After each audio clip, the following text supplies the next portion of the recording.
So welcome to our today's session, and today this is what I want us to do.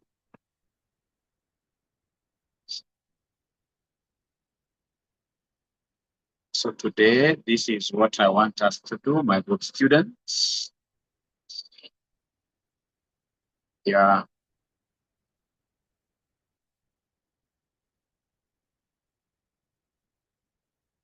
So today I want us to look at the first chapter, the audit environment. But this time around, I would want to use ACCA questions. So the ACCA question that I want to use are here, two of them. I should be able to do today under the audit regulatory environment. Audit regulatory environment.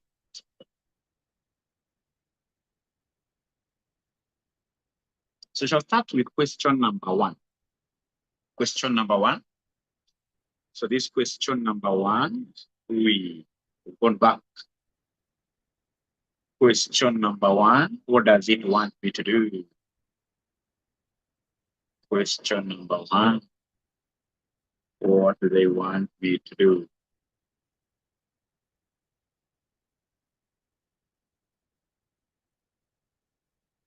So we are told here, remember always, advanced audit and assurance questions, the ACC especially paper, you'll be given what we call exhibits. Yeah, which will be like case studies. Start by reading the requirement. Like now here, they want us to discuss the implications of the circumstances described in the audit senior's note. So the auditor senior has done a note. So what are the implications there? Number two, they want me to explain the nature of any reporting that should take place by the audit senior. What kind of reporting should this audit senior? So as I read the case question, I'm looking for that note done by the audit senior and the C, number one, the implications, and any further reporting that he should be able to do as an audit senior. So I'm told, ladies and gentlemen, here that you are the manager in Luck and Company responsible for the audit of Heron Limited, an owner-managed business which operates a chain of bars and restaurants. You see, owner-managed, that means very high risk. You know, businesses which are managed by like a complete set board, all right? Many owners, all right? Many directors will always, not always, but in most cases, they are run much better than owner-managed or than family-managed businesses. This is your first year auditing the client, and the audit for the year ended 31st March 2022 is underway. So first year audit, so the audit risk here is very, very high. I will have to start first of all by testing the client's internal control systems. Lots of work is to be done here. The audit senior sends a note for your attention. You remember you are the manager. Now you are audit senior. Yeah, the one who is reporting to you. When I was auditing revenue, I noticed something strange. Heron Limited's revenue, which is almost entirely cash-based, very risky. When they talk of cash-based, I must also be able to reason in light of what we call money laundering. Most money launderers don't believe in their cash being banked directly by customers to their bank accounts. No. They first of all receive the bulk cash in their offices, and then they do placements themselves. They start in this case, they're taking this money, some to be taken in this case here to Equity Bank, others overseas. Let's just read here. Yeah. So which is almost entirely cash-based, is recognized at £5.5 million in the draft financial statements. However, the accounting system shows that till receipts for cash paid by customers amount to only 3.5 million. Accounting system, the receipts issued amount to 3.5 million. But in this case here, the financial statements drafted by this gentleman here, they are showing total cash of 5.5, revenue of 5. There is a difference of 2 million here. I'm seeing something fishy here. This seemed odd. So I questioned Abagal, the financial controller, about this. He said that Jack Heron, the company's owner, deals with cash receipts and they post through journals dealing with cash and revenue. So one person doing quite a lot. Yeah, including generalization. Ava asked Jack the reason for these journals, but he refused to give an explanation. There must be something that is being hidden here.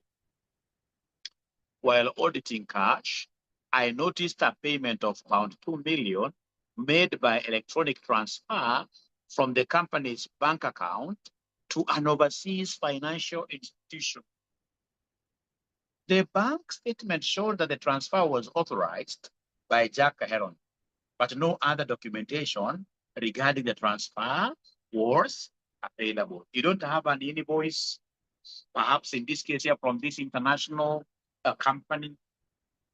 A lot is wanting it. Alarmed by the size of the transaction, 2 million pounds is a lot of money.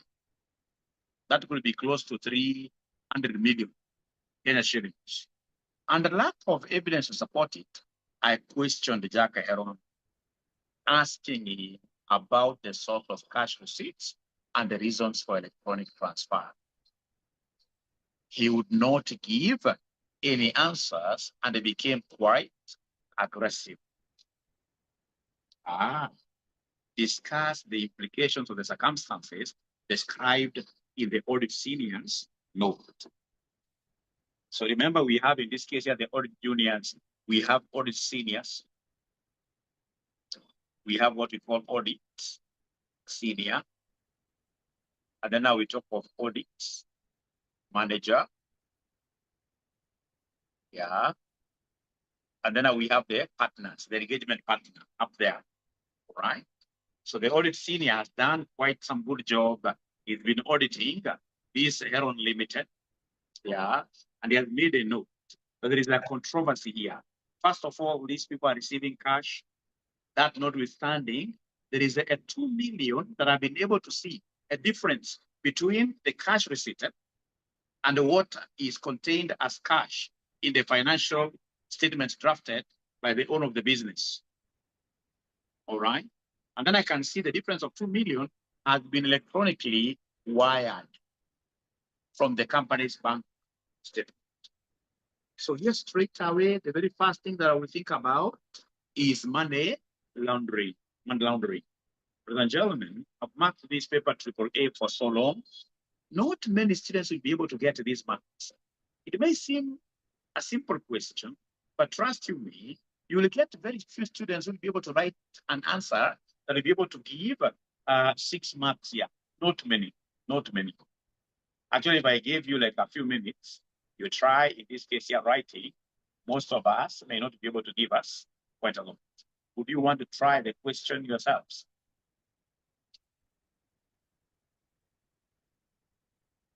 Would you want to try doing the question?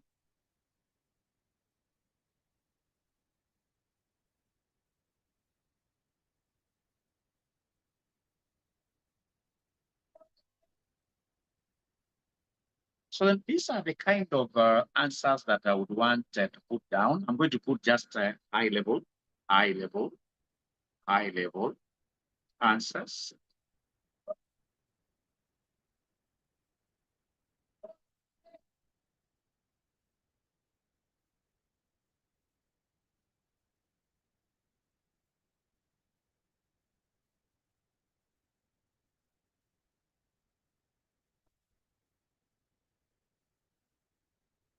Very good.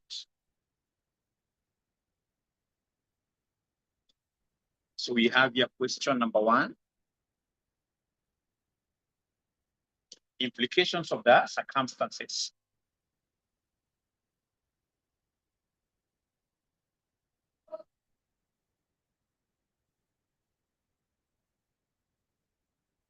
The circumstance, of course, being mentioned here has got everything to do with money laundering.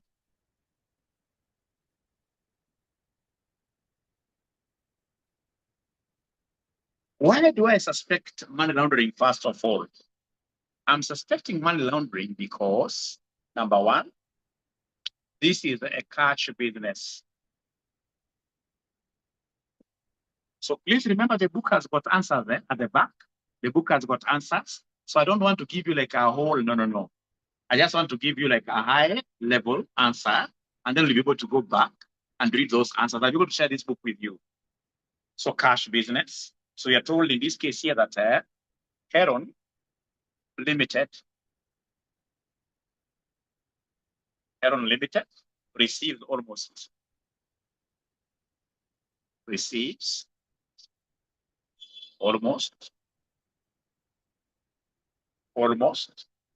all its revenues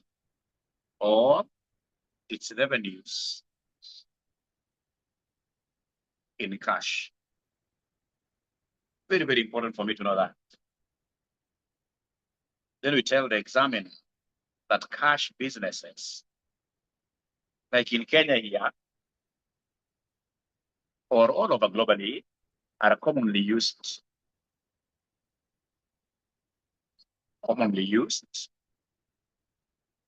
to hide illegal money, proceeds of crime. The other thing that makes me suspect money laundering, we have what we call abnormal differences.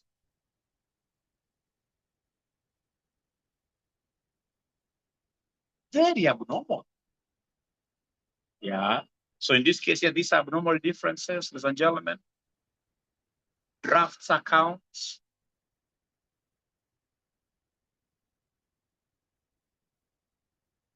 show revenue of pounds, 5.5 million. Cash till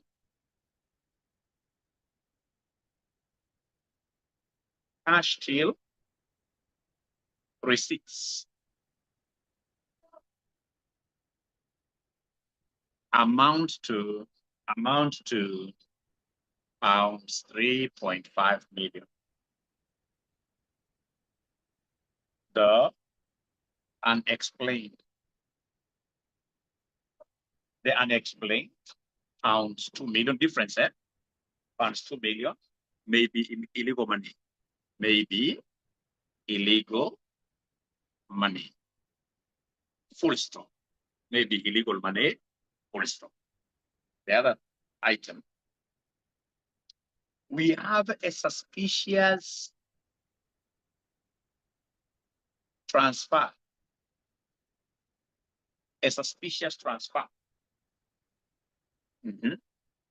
Remember, we are told that somewhere there, my very good students, we are told somewhere here that pounds 2 million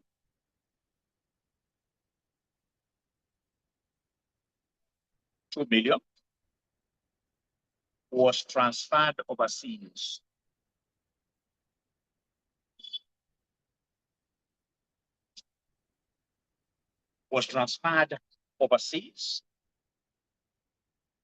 With no supporting documentations.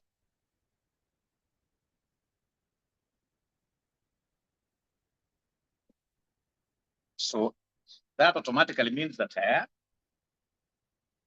or rather, because it was overseas, yeah. So in this case here, overseas transfers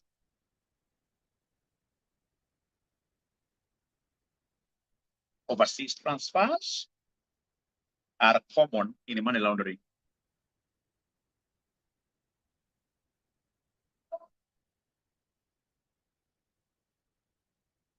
Like I know so many friends of mine because I'm in audit.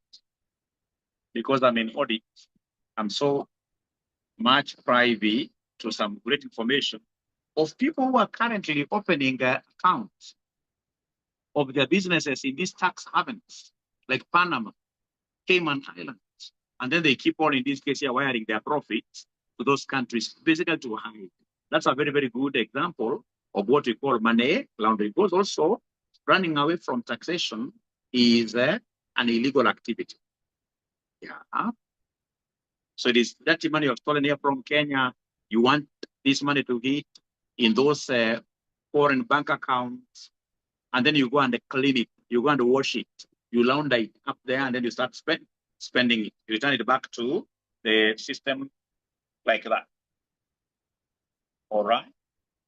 The other thing that makes me, ladies and gentlemen, think that this is really a money laundering activity is a lot is being hidden by the owner. A lot hidden by the owner. First of all, to hide a lot, Jack controls all cash.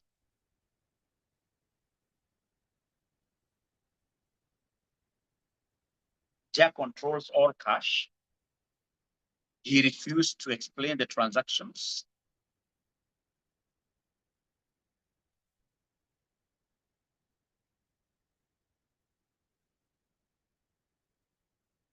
All right. He became aggressive when questioned.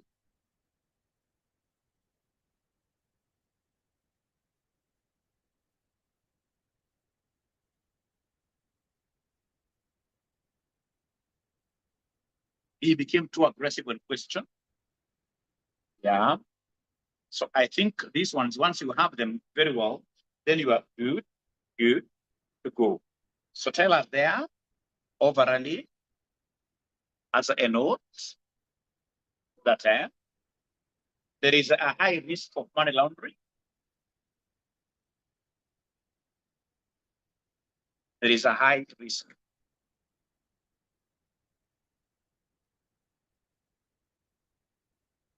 There is a high risk of money laundering,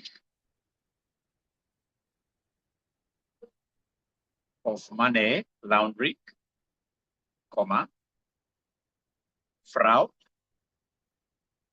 And the biggest implication now will be under material misstatement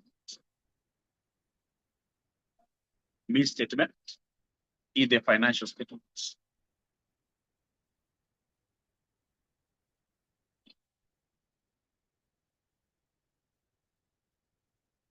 So as the audit manager, automatically, I appreciate the fact that from the very, very beginning, I appreciate the fact that this question is alluding to the fact that my financial statements or other financial statements of this audit client are materially misstated.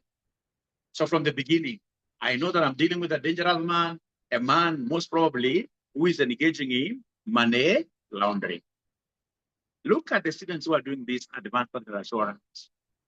Even in ACCA, advanced audit assurance, just like this other audit assurance, they are in terms of performance, who are they? They are poorly performed.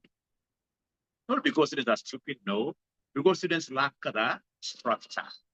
They lack the structure. If you attempted this question the way I've attempted it, then you'll be able to end up getting all the marks. So have you guys been able to pick up something from that explanation? Yes, Emilia will be able to do that. Have you been able to pick up? Yeah, great. Thank you so much. Thank you so much. Thank you so much. It's only one person who has picked it, Kenneth. All the other guys seemingly they're not able to follow. At least there is another one saying yes there. Mark, great. Then let's continue to number 2 of this very great question. So describe or discuss the implications of the circumstances described in the audit senior note. And then number 2, explain the nature of any reporting that should take place by the audit senior. When this audit senior suspected money laundering, what kind of reporting should he have done immediately? When you suspect, ladies and gentlemen, any money laundering issue, there are 3 key things. 3 key things. Actually, normally in practice, because this is something I run an audit firm, by the name of Auditing. We normally say MRS. Anything to do with money laundering, you remember Mrs. MRS. So Mrs. in this case here, it will be very, very important to always think about the MRRO. Yeah, very, very important. You must, in this case here, get in touch with the money laundering reporting officer. Money laundering reporting officer. Within the organization or even outside here, we have a money laundering reporting officer. Whom are you supposed? Like at our end, we already have a structure which governs our money laundering operations. So like within our and company, audit firm, which is based at Westlands, we have a money laundering reporting officer, who in most cases should be the partner, one of the partners. These are high level issue. So number one, in this case here, you report to MLO within your organization. And then from there, you must always know the concept of reporting quickly. You report quickly. Yeah, very, very important. You're not supposed to delay, because failure to report suspected money laundering is an offense, punishable in law. So you report quickly, and then most importantly, in this case here, you should stay silent. You stay silent. Allow me to write this, very, very important. Very important.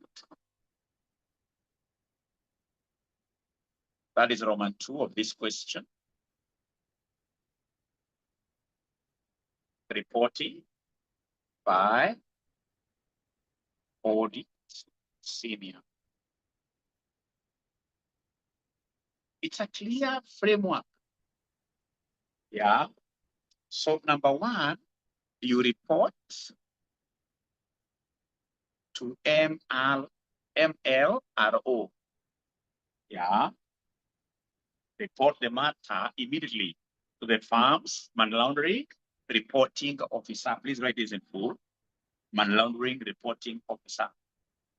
Then number two, very importantly for your exam, always remember to mention there, report quickly. Yeah. Do not delay.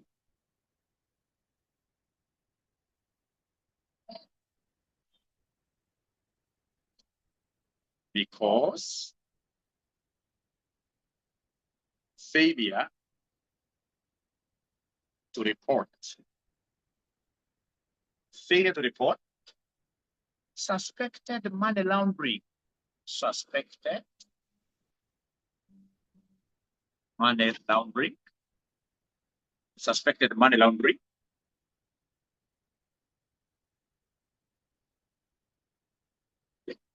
Suspected money laundering is an offense.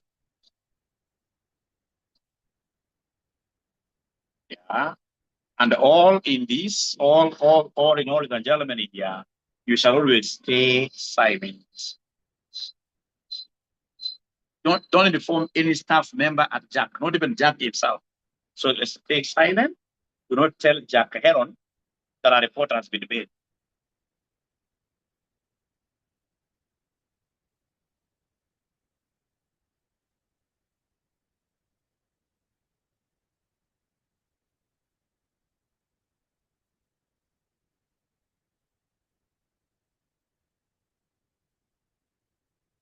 If you do that, that offense is known as tipping off. And tipping off is an offense in law.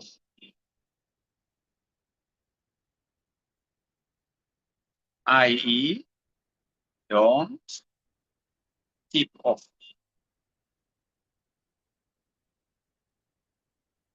Don't tip off, because this is what here, an offense. Very, very important. And once you do that, ladies and gentlemen, then you are good to go with that question. You're good to go with that question. However, when you also look at this kind of a question, you can always quote the three stages. The three stages of money laundering.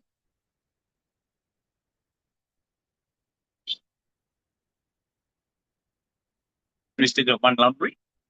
I know you know all of them because you guys are very, very bright. The first one is what we call placement.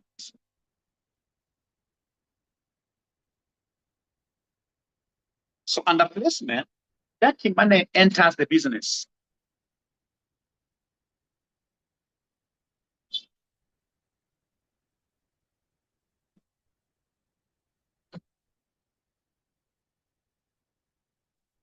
So this dirty money is placed in the business.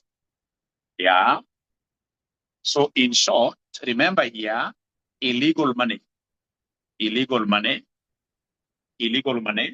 is mixed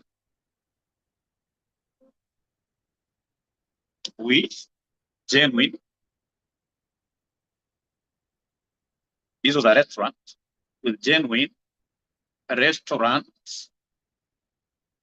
cash. Like ourselves running colleges, we have always gotten those guys coming, in this case here, from some political areas, I don't know where. You get somebody coming, telling you here in the office that, hey, I have 5 million Kenya shillings. So what I want us to do, because you run a college that has got so many students, take this money. Yeah. And then, of course, you bank it genuinely in the school's account. So this money is being placed. Yeah. And then, of course, they'll tell you crazy things. If you're stupid, you'll be able to fall into their trap. They will tell you that you, once you have placed this money in the school's account, make a payment to us. Which payment? Pay us 4 million. And then we'll be left with 1 million. And because of now being greedy, most people will accept, not looking at the tax implications of the 5 million to your business. This is dirty money. You'll even be forced to create fake students. I mean, I've seen people doing this. But this money was received here from, even accounting for 5 million from students who are paying 15,600 for 3 papers. It's not easy. So they have placed this dirty money with you. From there, what do? They form various layers to hide now the illegal placements. They do what we call layering.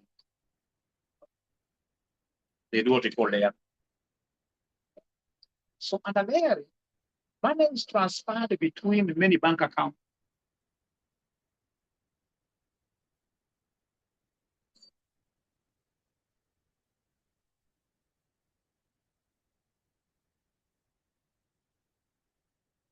Between many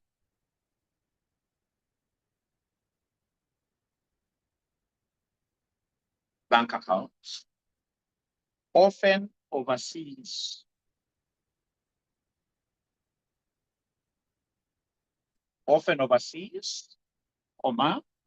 To hide its source.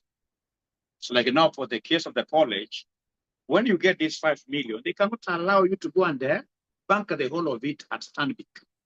Now they'll tell you, how many bank accounts do you have? Tell them we only have one. They tell you no. Now for us to do this business, go and open Equity Bank, open Family Bank, open this and this. So you have like one institution, like most of these county governments, even having like 100 different bank accounts. They could even be bank accounts within the same organization. One in this case here for money market fund, etc. They will be able to hide this money by taking it through different layers. We'll be having cash now stashed in a layer called overseas, a layer called into this asset like that. So in this case here, this money at the end of the day, before it goes back to the thieves, it has to be layered and hidden. And it's quite a lengthy circuit. All right. And now, after now, you've been able to play around with this. Now you go to the last thing. Recall what here? Recall integration. We call this one integration. So once you've been able to have the money placed safely, illegal money placed safely in the college, in the restaurant, you've been able to hide this through making many bank transfers. All right, what we call layering. Now that money has become clean. All right, it has been washed. Remember laundering, how you launder your clothes. Yeah, they were dirty, you clean them up. So once in this case here, then you have been able to, right, you've done layering very, very well. Now you do the integration. And the integration now, of course, this money, to integrate it to add, this data money now is put within and included in this normal banking system. So integration, ladies and gentlemen, the money now appears legitimate.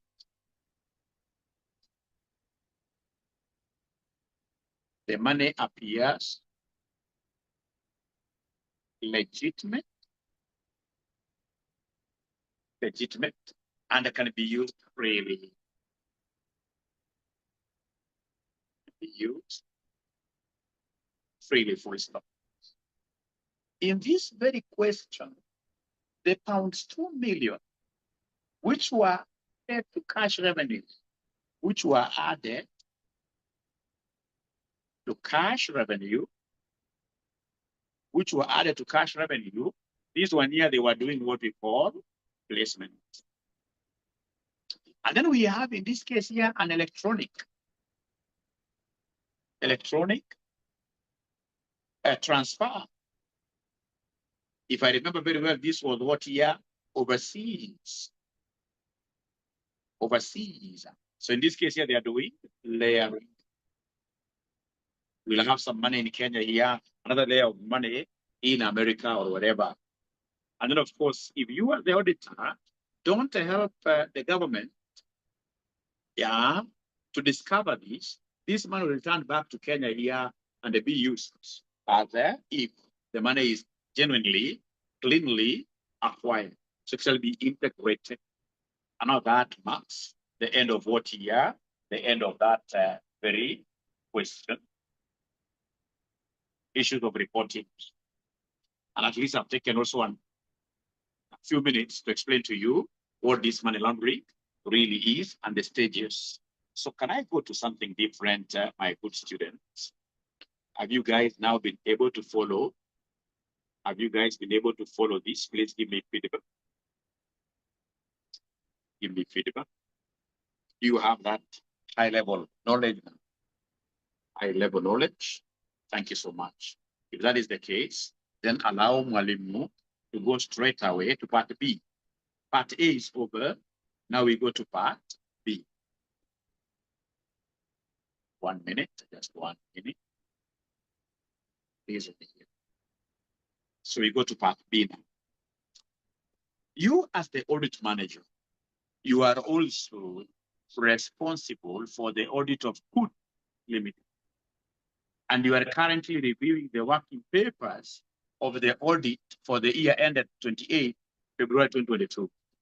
In the working papers dealing with payroll, the audit junior has commented as follows. Several new employees have been added to the company's payroll during the year, with combined payments of 125,000 being made to them, several of them. There does not appear to be any authorization for this addition of these employees to the payroll. When I questioned the payroll supervisor who made the amendment, she said that no authorization was needed because the new employees are only working for the company on a temporary basis. However, when discussing staffing levels with management, it was stated that no new employees have been taken on this year. Other than test of control plan, no other audit work has been performed. Required. In relation to the audit of Food Limited's payroll, explain the meaning of the term professional skepticism and recommend any further actions that will be taken by the auditor 6 months. You see, ladies and gentlemen, I'm quite aware that you guys know what professional skepticism is. Yeah. But what I know for sure is that very few of you will be able to answer this question in a way that they'll be able to get 6 marks. Very few. Most of you will end up getting only 2, 3 marks.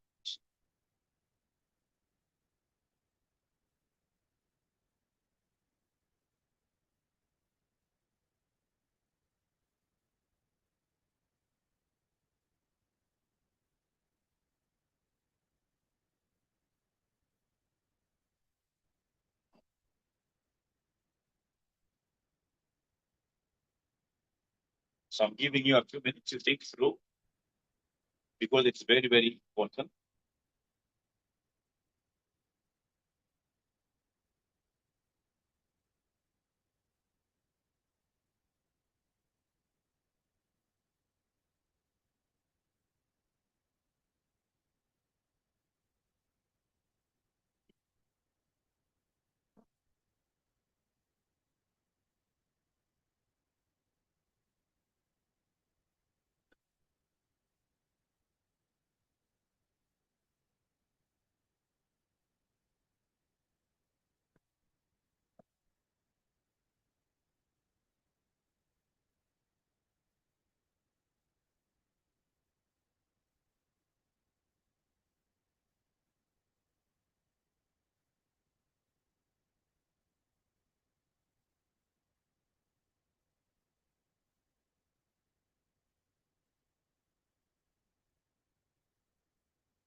Of course, we know that professional skepticism is about having a questioning.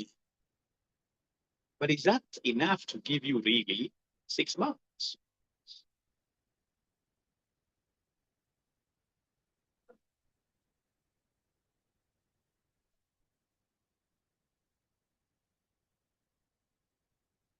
No, that will be not enough. Now I've given you enough time to think through. Now it is my turn to write and explain my answer to you here.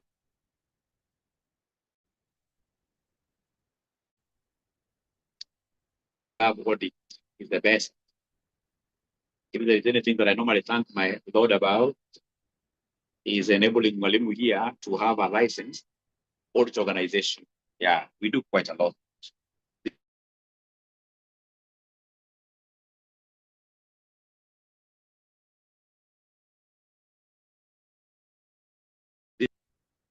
We define what professional skepticism is. So professional skepticism, yeah, means having a questioning mind.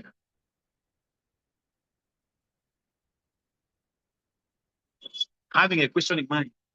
Being alert. Being alert to fraud or errors, and critically evaluating audit evidence. Audit evidence. Critically evaluating audit evidence before reaching conclusions.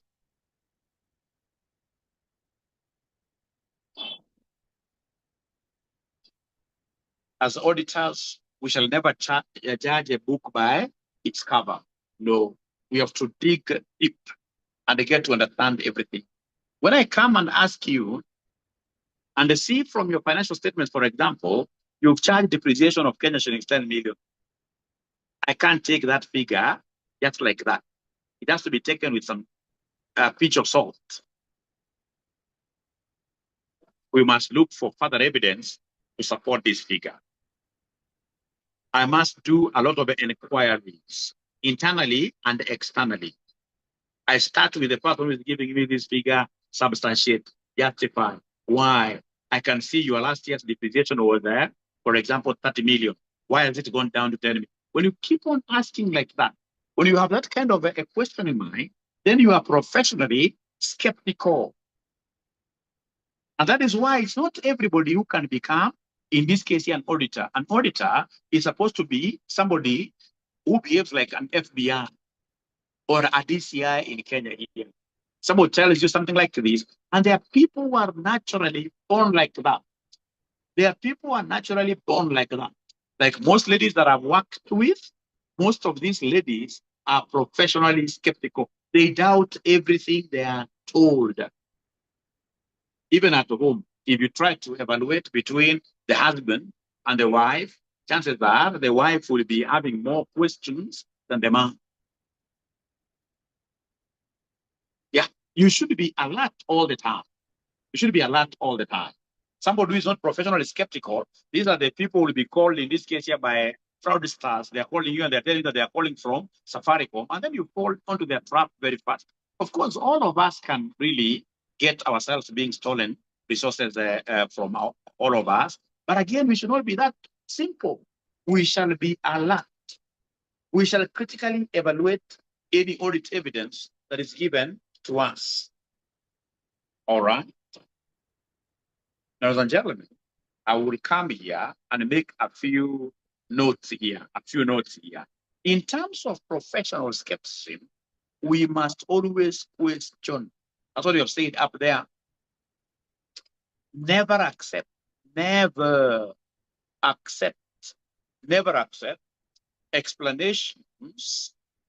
explanations without supporting evidence. Without supporting evidence. And then, of course, you need many sources for the explanations. Internal and external, many sources.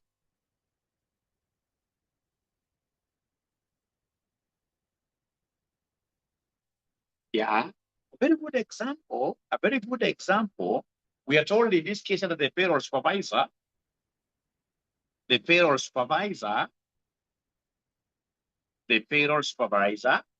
said temporary workers do not need approval.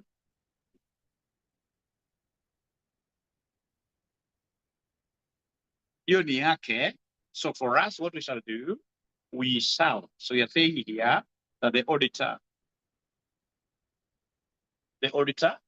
should verify this.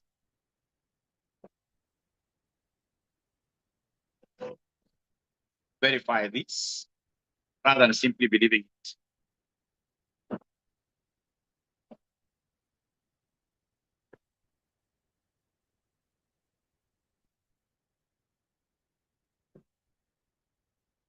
And the verification shall be corroborative in nature. We call it corroborate. Get information from this payroll person like he did here. Go to the board, read minutes. All right. How do you employ this kind of number of people without a minute having been passed by the board? Ladies and gentlemen, we have the concept of alert, and I want you to be answering these questions on alert is single L. Professional skepticism, for you to get 6 marks, I want you to be answering them this way. Always be alert.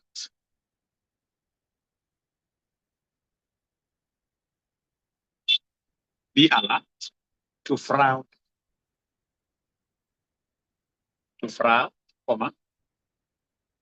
unusual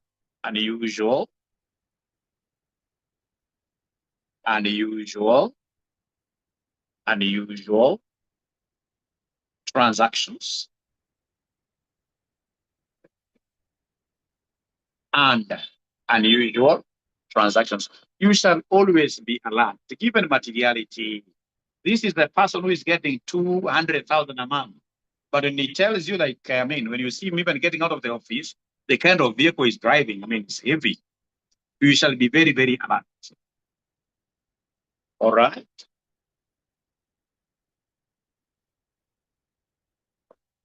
And then, of course, we shall also be quite alert to any contradictions.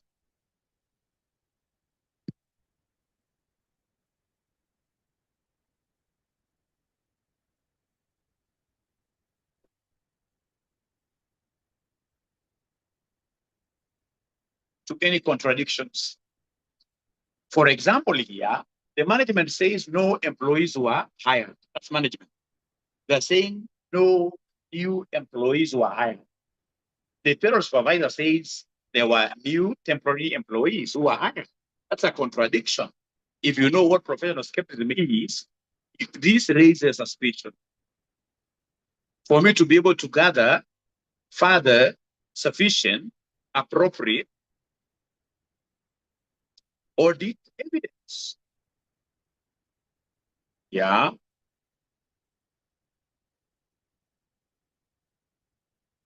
Another one we mentioned up there is critically evaluate. Critically evaluate. Assess whether audit evidence is reliable. Assess whether audit evidence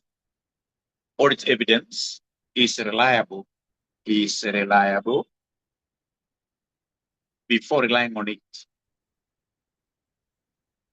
to make opinions before relying on it. I.e., if evidence is weak, inconsistent,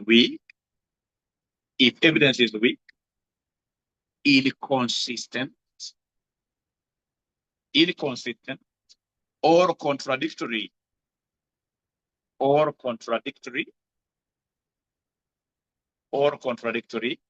comma, perform more audit work. Perform more audit work.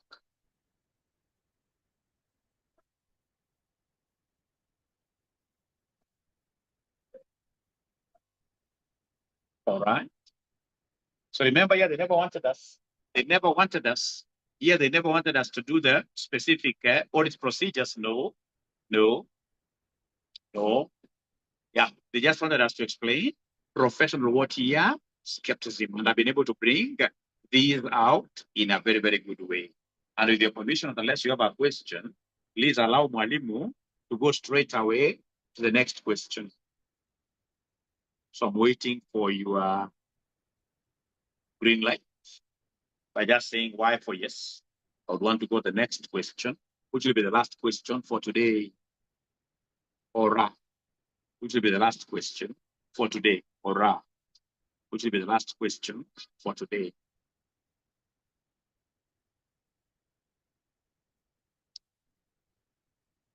So we have this question called a plan. You know, ACC will always give you very practical questions, something that also CASNEB has adopted. You are an audit manager in Weller and Company, an audit firm which operates as part of international network of firms. This morning, you received a note from a partner regarding a potential new audit client.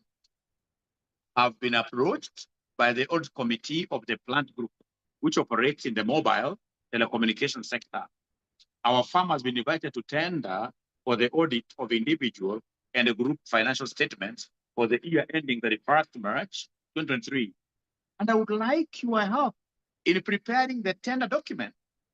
This would be a major new client for our firm's telecoms audit department. You can see already we have a telecoms audit department, meaning that already, currently, we are auditing a telecommunications organization. We have some experience to show things. The plant group comprises a parent company and 6 subsidiaries. So basically, I'm going to be a group auditor. Yeah, so when I'm defining the scope, I must be able to show that I'm really experienced to be a group auditor, one of which is located overseas. The audit committee is looking for a cost-effective audit and hopes that the strength of the plant group's governance and internal control mean that the audit can be conducted quickly. That one I fear. Because when you tell me to conduct an audit quickly, will I be able to gather sufficient appropriate audit evidence? Because remember, us, we give an opinion based on strongly searched for audit evidence with a proposed deadline of 31st May 2013 or 2023. The plant group has expanded rapidly, that's risky, in the last years, and a significant finance was raised in July 2022 through a stock exchange listing. So identify and explain the specific matters to be included in the tender document for the audit plant group. Tendering is something you accountants are aware of. You'll be able to really answer this question very, very well. And suppose in a way that you'll even end up getting 10 marks out of 8. Let's be very honest with each other here. Is there somebody who feels that they can't answer this question very well? Is there anybody who feels that they cannot answer this question very well?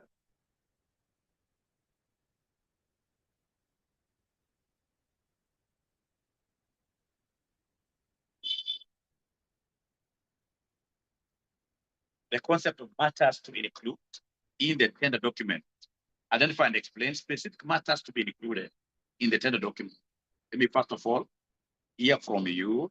Is there somebody who feels that they cannot answer this question properly? Yeah, tendering process, yes. It's a very common question, yes. Very common question it is. Very common question it is. So you can see all students are quite quiet, meaning that they are comfortable with this question. When we don't do it, these are questions that we will be able to handle ourselves. Yeah, like areas of specialization, my correlation, data has to be brought up. I can't answer, let me then do it. Let me do it.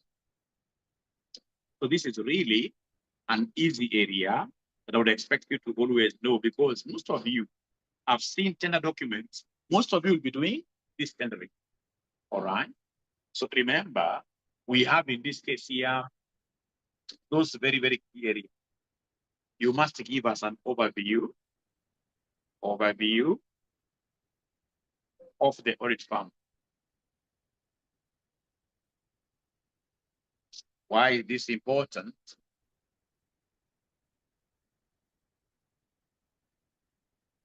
So why is this important?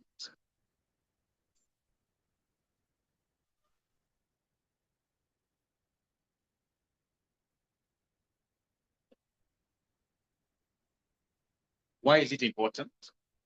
You want to introduce the firm. Yeah, to introduce the firm. And most importantly, this introduction, of course, I'll be able to say so many things about our and the company, but because somewhere I was told that there is an international, there is a foreign subsidiary. Because I was told somewhere there's a foreign subsidiary, I must showcase that we have an international network. Showcase an international network. There is a possibility that even in that country where your foreign subsidiary is based, we have a local partner there. We have an international partner there. All right. That's number one. Number two, ladies and gentlemen, specialization. I mean, we're in telecoms. Specialization.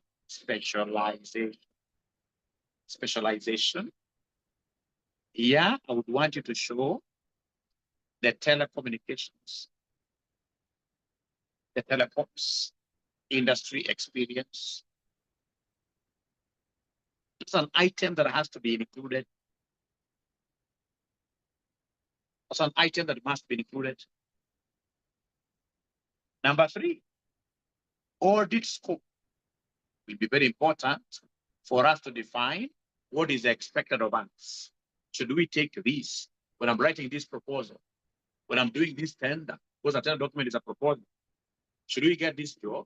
Which areas are we going to cover? Yeah. So explain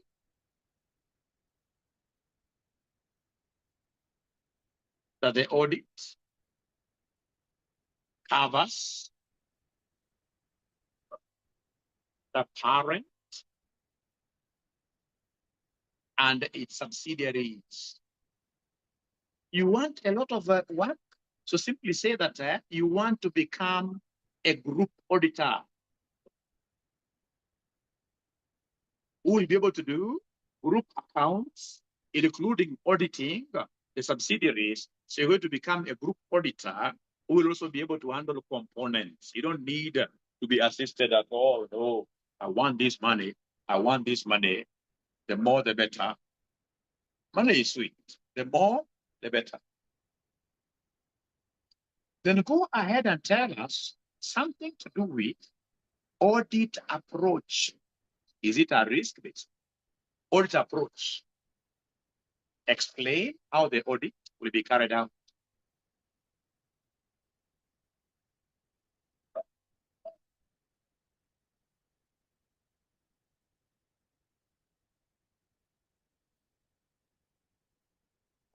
Explain how the audit will be carried out.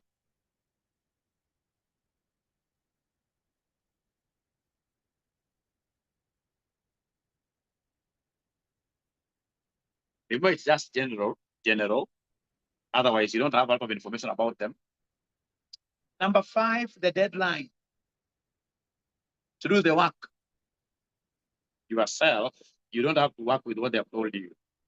For the deadlines, you would rather lose that job, but give a deadline which will be feasible to you. So propose a realistic deadline.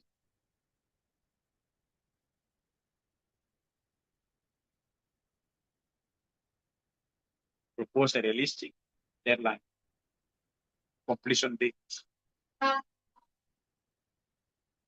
In the tender document, ladies and gentlemen, you must always mention something to do with the fees. Fees. State. Audit fees. And the fee breakdown.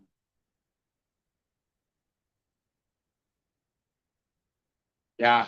For example, I would want us to receive, like, say, 1 million Kenyan shillings for the entire audit fees. But these are the milestones. Upon these milestones being hit, then you should be able to give me 10% to enable me get started. Another 20% when I reach this level or when we are in this domain. You must give us that fees breakdown.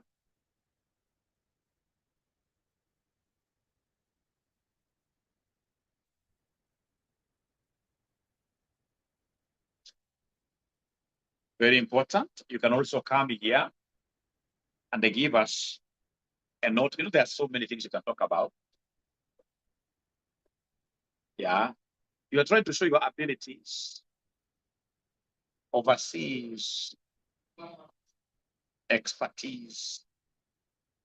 You may have spoken about it up there in the overview, but again, there is nothing wrong in having like a whole page where basically you explain the ability. You explain the ability to audit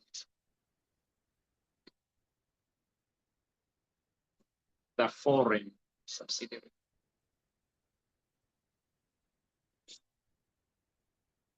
Audit foreign subsidiary. And then, of course, you must always end up giving us what we call non-audit services. But I mean, I'm coming in with so many solutions.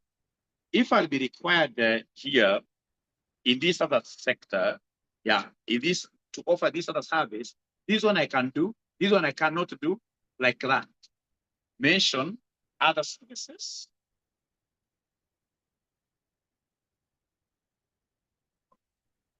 Mention other services that can be legally done.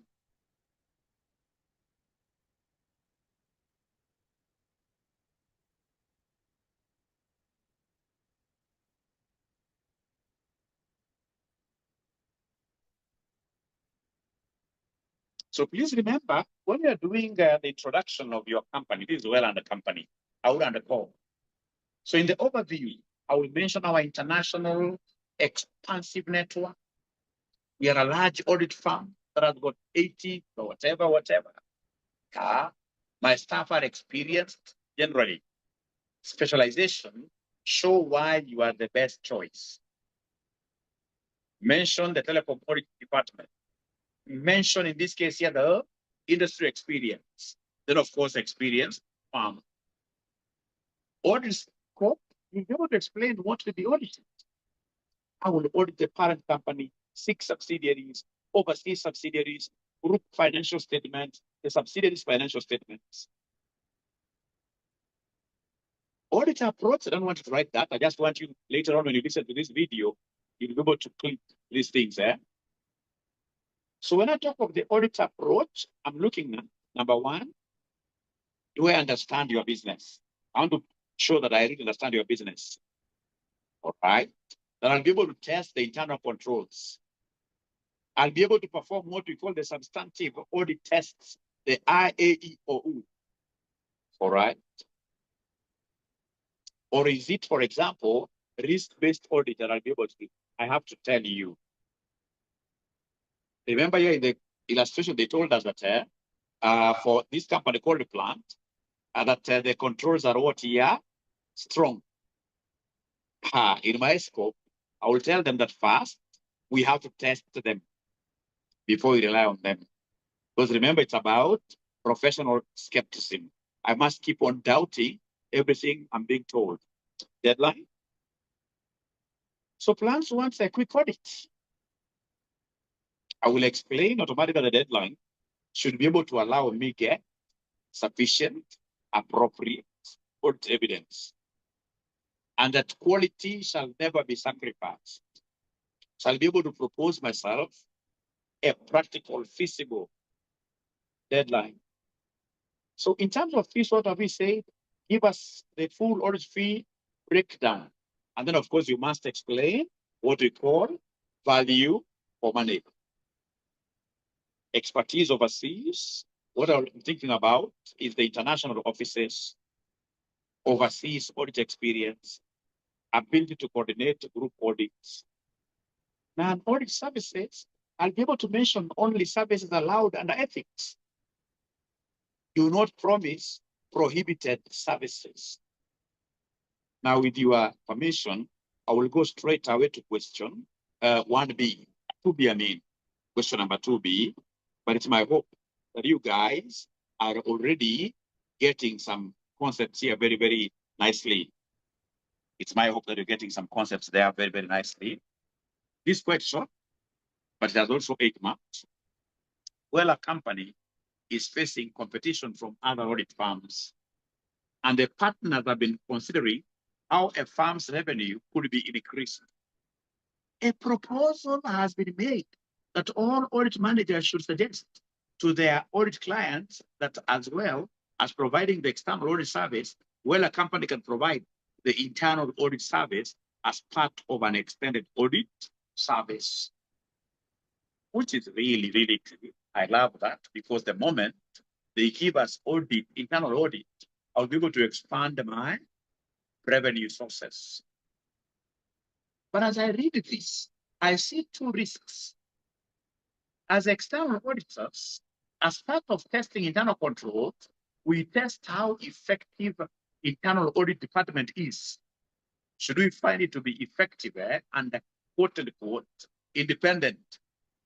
They are able to add value to the company they are doing internal audit for. Then we shall be able to place reliance on their work. We shall be able to use some of their audit reports in doing our external audit. So there is quite a high risk that I will be reviewing my own type of reports. Should I be given internal audit? So straight away, I'm seeing a self-review risk here, a self-review threat. Then even if it can't happen really, it can't, I mean, it's very, very rare to get this kind of an arrangement. You are the external auditor and then the internal auditor as well.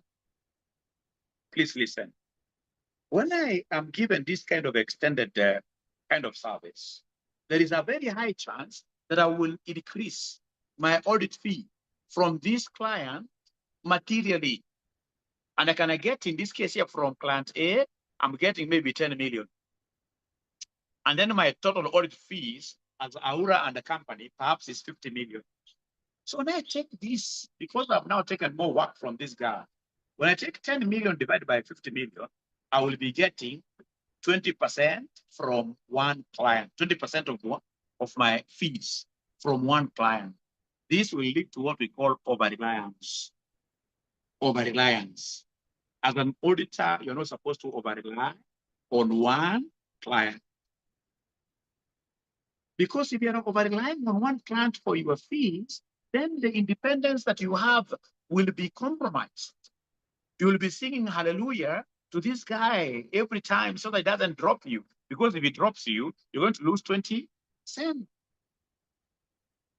So should push come to shove, if I'm really pushed so badly until I say, fine, I want to accept this job, then you must build what we call a Chinese wall. A Chinese wall should be very tall and very strong. So we have external audit team, we have the internal audit team. Ensure that the two teams are not able to talk to each other. Yeah, that's a safeguard. We call them safeguards. They're not able to talk to each other. The engagement partners are different, like that. All right. So they wanted me to comment on the ethical and professional issues raised by the proposal to increase the firm's revenue and explain how the audit practices board responded to the ethical issues raised by audit firms offering extended audit service.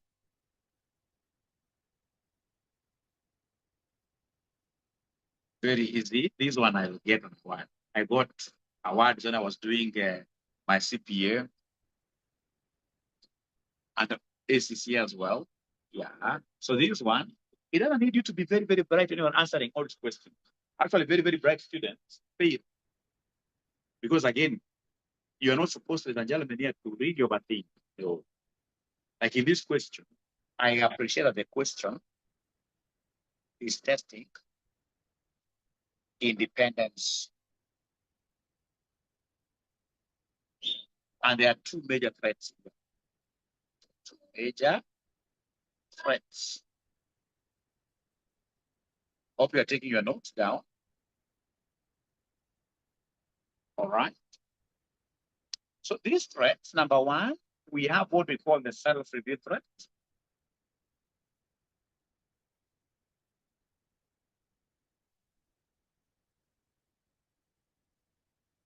Self-review threat. And then number two, we have what we call a management threat. You know, when you start taking internal audit really is a function of managing a company because you're looking at processes. So you're going to become one of the managers. Everything else will come from the two threats. Everything else. Yeah, we start with the first one, self-review, right?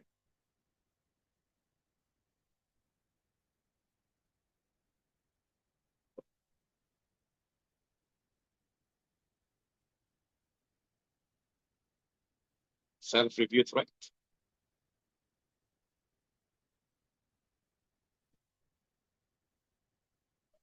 You know, reviewing your own work. Yeah, that's self-review. So what do we mean with this? That the auditor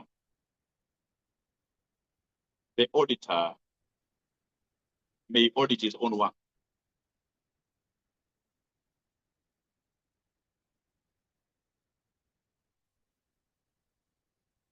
The auditor may audit his own work.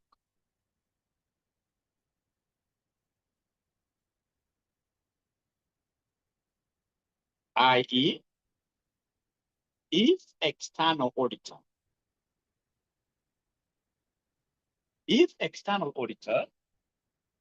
yeah, if external auditor performs internal audit,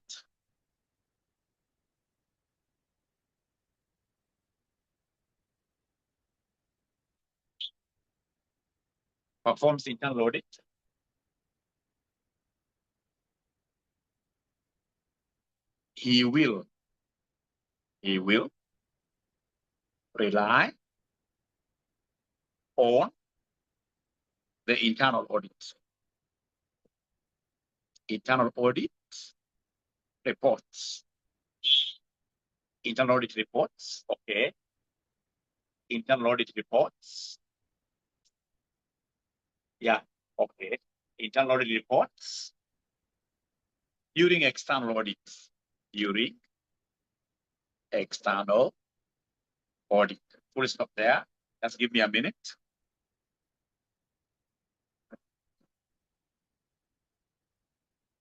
1 minute.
All right. So there is something small I'm sorting here, and then we get to continue.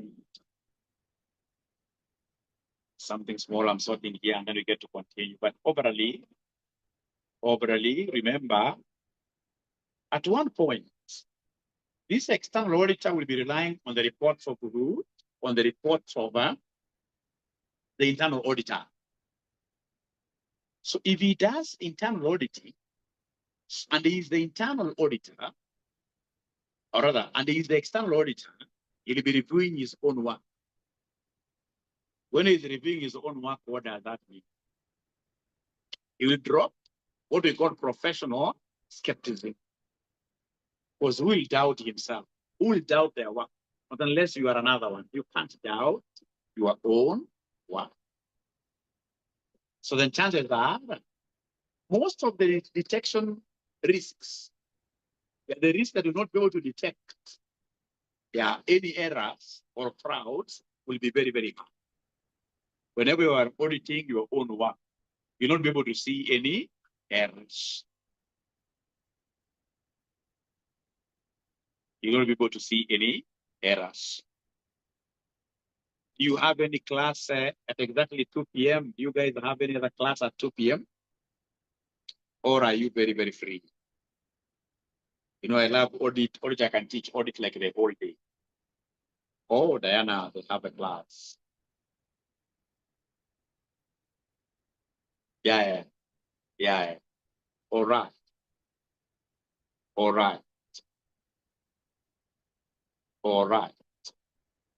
Already this guy is leaving, eh? So what have we said? That at the end of the day, if the external auditor becomes the internal auditor, all right, whatever report he will be producing as an internal auditor, he will have to use that report for external audit. So he'll be reviewing his own work. When he reviews his own work, he will not be able to doubt himself. He will not be able to see any errors. So basically that reduces what we call professional what here, skepticism. Then we have the second threat, what we are calling the management what here, threat. Let me just write down. Yeah. So we have here what we call the management threat. What is the meaning there of this management threat? What is the meaning there? The auditor starts making management decisions. Auditor starts making management decisions. Because now he's an internal auditor. So for example, designing internal controls. This is the work of management, not you as an external auditor. Designing internal controls, approving transactions as an internal auditor, in a way, a place you approve. So approving transactions,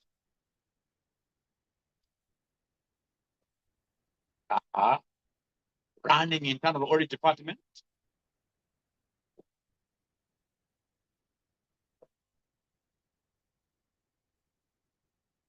all right. Ladies and gentlemen, auditors should only advise. Should only advise after we look at what we have done, not manage. No, manage. Not manage. Auditors should only advise, but of course not manage.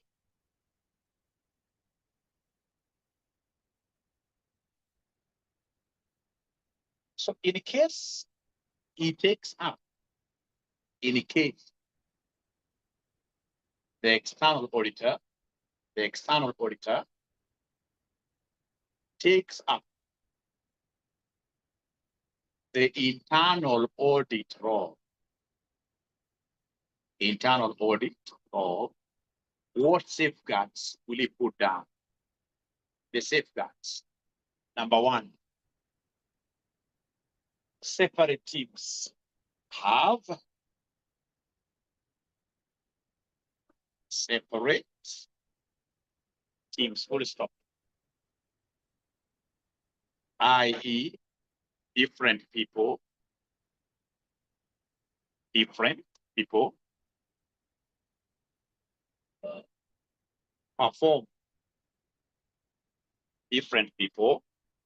perform internal and external audits.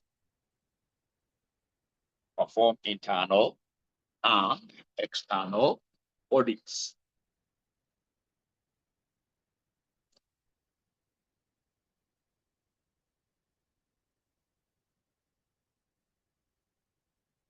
You will have different engagement teams. Number 2, partner review. Partner review of the jobs done by the two teams. So independent partners. Independent partners to carry out reviews.